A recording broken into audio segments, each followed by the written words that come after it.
रहे हैं। अब चलिए आपको मध्य प्रदेश की पूरी 29 सीटों के बारे में आपको बताया। अब बात कर लेते हैं छत्तीसगढ़ की।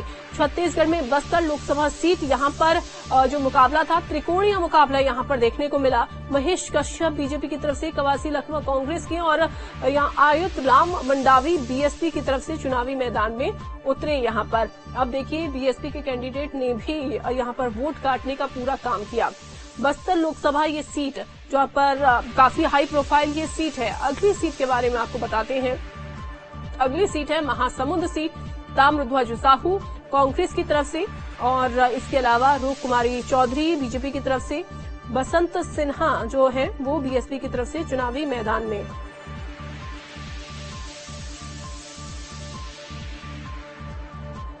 बस्तर लोकसभा सीट देखिए, अभी आपको बताया हमने कि यहां पर जो मुकाबला था, त्रिकोणीय मुकाबला जो है वो देखने को मिला था। महेश कश्यप बीजेपी की तरफ से, कवासी लखमा कांग्रेस की तरफ से और आयुत राम मंडावी बीएसपी की तरफ से चुनावी मैदान में इन्हें उतारा गया। त्रिकोणीय मुकाबला इस सीट पर देखने को मिला था और काफी लोकप्रिय नेता कवासी लखमा, महेश कश्यप भी हालांकि, लेकिन इस क्षेत्र में दबदबा भी यहां पर कवासी लखमा का रहा है।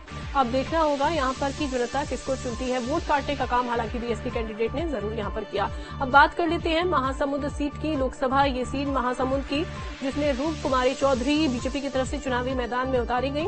ताम्रध्वज साहू कांग्रेस की तरफ से चुनावी मैदान में उतारे गए। एक्सपीरियंस नेता बसंत सिन्हा, यहां पर एक बार फिर से त्रिकोणीय मुकाबला जो है वो देखने को मिला। बीएसपी की तरफ से बसंत सिन्हा चुनावी मैदान में उतारे गए। अब महासमुंद के बारे में आपको बता रहे हैं। महासमुंद लोकसभा सीट, कुल मिलाकर छत्तीसगढ़ की 11 सीटों पर किसके बीच में मुकाबला देखने को मिला था वो आपको बता रहे हैं। कांकेर सीट देखिए, कांकेर सीट के बारे में भी जान लीजिए। यहाँ पर भोजराज नाग बीजेपी की तरफ से चुनावी मैदान में, वीरेश ठाकुर उतारे गए कांग्रेस की तरफ से चुनावी मैदान में। इसके अलावा तिलक राम मरकाम बीएसपी की तरफ से चुनावी मैदान में उतारे गए। तो कुल मिलाकर कहा जाए तो त्रिकोणीय मुकाबला छत्तीसगढ़ की कई सीटों पर हमें देखने को मिला। बीएसपी के कैंडिडेट्स चुनावी मैदान में उतारे गए, जिसके बाद वोट काटने का काम, हालांकि चूंकि कहते हैं कि जब त्रिकोणीय मुकाबला हो जाता है तो उस दौरान वोट जो है वो बट जाते हैं। अब किसके पक्ष में ये वोट गया है उसका फैसला कल आ जाएगा। अगली सीट के बारे में आपको बताया, राजनांदगांव ये सीट। राजनांदगांव में जो मुकाबला देखने को मिला है वो भूपेश बघेल के बीच में। संतोष पांडे जो कि बीजेपी की तरफ से चुनावी मैदान में, भूपेश बघेल कांग्रेस की तरफ से चुनावी मैदान में, देवलाल सिन्हा बीएसपी की तरफ से चुनावी मैदान में उतारे गए। यहां पर भी त्रिकोणीय मुकाबला जो है वो देखने को मिला। राजनांदगांव सीट के बारे में आपको बता रहे हैं। अगली सीट लेकर आइए, अगली सीट के बारे में आपको बताएंगे कौन सी वो सीट होगी। अब देखिए अगली सीट है सरगुजा सीट। जी हाँ, सरगुजा सीट में भी मुकाबला जो है देखने को मिला। कड़ी फाइट, हालांकि यहाँ पर चिंतामणि महाराज जो है वो बीजेपी की तरफ से चुनावी मैदान में, शशि सिंह यहाँ पर उतारी गई कांग्रेस की तरफ से चुनावी मैदान में। और देखिए यहाँ पर भी त्रिकोणीय मुकाबला जो है वो देखने को मिला। संजय कुमार बीएसपी की तरफ से चुनावी मैदान में।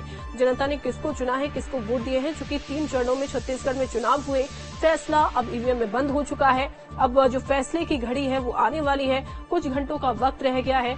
कल हालांकि पता चलेगा कि आखिरकार सरगुजा सीट से किसने बाजी मारी है। चलिए अब अगली सीट रायगढ़ सीट है। मेनका देवी कांग्रेस की तरफ से, राधेश्याम राठिया बीजेपी की तरफ से और इनोसेंट कुजूर जो है वो बीएसपी की तरफ से चुनावी मैदान में उतारे गए। त्रिकोणीय मुकाबला यहां पर देखने को मिला। हालांकि जो कड़ी फाइट तो अगर मानकर चले, कुल मिलाकर देखा जाए तो बीजेपी और कांग्रेस के कैंडिडेट के बीच में ही देखने को मिली। तो ये त्रिकोणीय मुकाबला जरूर यहां पर देखने को मिला। रायगढ़ सीट के बारे में आपको बता रहे हैं। कुल 11 सीटें हैं छत्तीसगढ़ में। अगली सीट देखिए जांजगीर चांपा सीट, लोकसभा ये सीट जांजगीर चांपा, जहां पर कमलेश जांगड़े बीजेपी की तरफ से, शिव डहरिया कांग्रेस की तरफ से चुनावी मैदान में, रोहित डहरिया उतारे गए बीएसपी की तरफ से चुनावी मैदान में। यहां पर भी त्रिकोणीय मुकाबला जो है वो देखने को मिला। अगली सीट लेकर आए, अगली सीट के बारे में आपको बताएंगे। अभी जांजगीर चांपा सीट के बारे में आपको बताया, जहां पर त्रिकोणीय मुकाबला देखने को मिला। अब अगली सीट जो है वो कोरबा सीट है।